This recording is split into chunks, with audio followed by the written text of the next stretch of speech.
Now, Storm Watch 12 weather with meteorologist Josh Culbreth. Welcome back to News Watch 12 midday, and right now you're taking a live look at the Crater Lake Visitor Center and look at some of these icicles hanging from whatever structure is above this camera. Just a beautiful day up there at the national park. Pretty mild day thus far. We're in the 40s and 50s over on the east side. We're in the 50s for Siskiyou County, already reaching 61 degrees for Grants Pass, and we're at 52 degrees there along the coast in Brookings. Here comes the storm system that we have been awaiting for the past 24 hours. It's getting ever so close to the coastline. We'll time out what it's going to do for the rest of the day with STORMCAST. And by the time we get to the early to mid-afternoon, a lot of this is along the coast, and this model is actually being pretty aggressive with how much of this actually makes it into southern portions of Jackson County.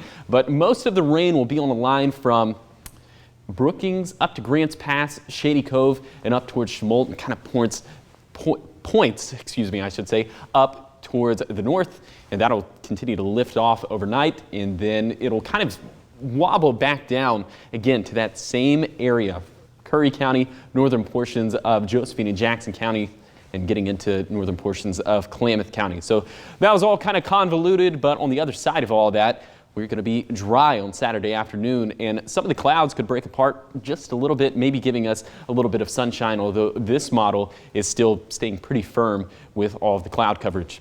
Here's your outdoor dining forecast for today for the Rogue Valley. And for lunchtime, giving it 3 stars. Knocking a star off for dinner time. It's not going to be the worst day to be outside, but it's not going to be the best day to be outside. It's just going to be kind of middle of the road, as temperatures are going to be pretty mild. Rain chances are going up a little bit as we get closer to dinner time, especially for the Rogue Valley. So that's why I'm knocking a star off.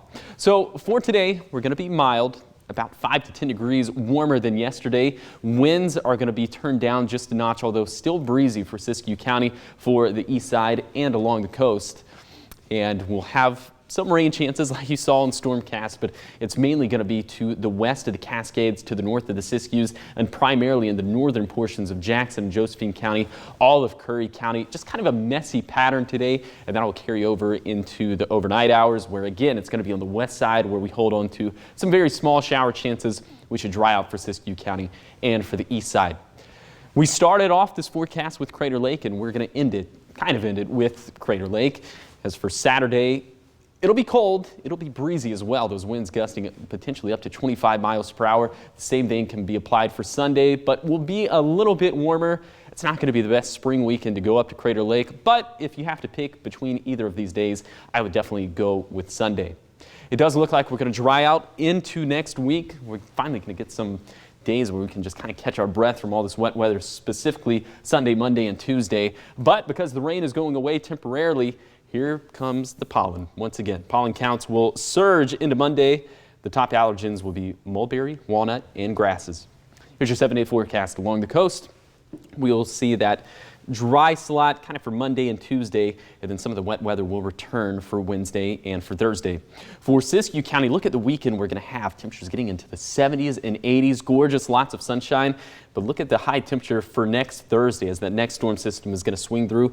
60 degrees, which is going to be about 15 degrees below average for this time of the year. We'll also see that cool down in the Klamath Basin. But first, again, beautiful conditions to start off the week. Very warm, near 70 degrees for both Monday and Tuesday. And then for the mountains, since we're going to be so above freezing for the next several days, we're expecting some significant reductions within the snowpack, which isn't the worst news, although the snowpack has gotten pretty close to 100% within the Rogue and Umpqua basins.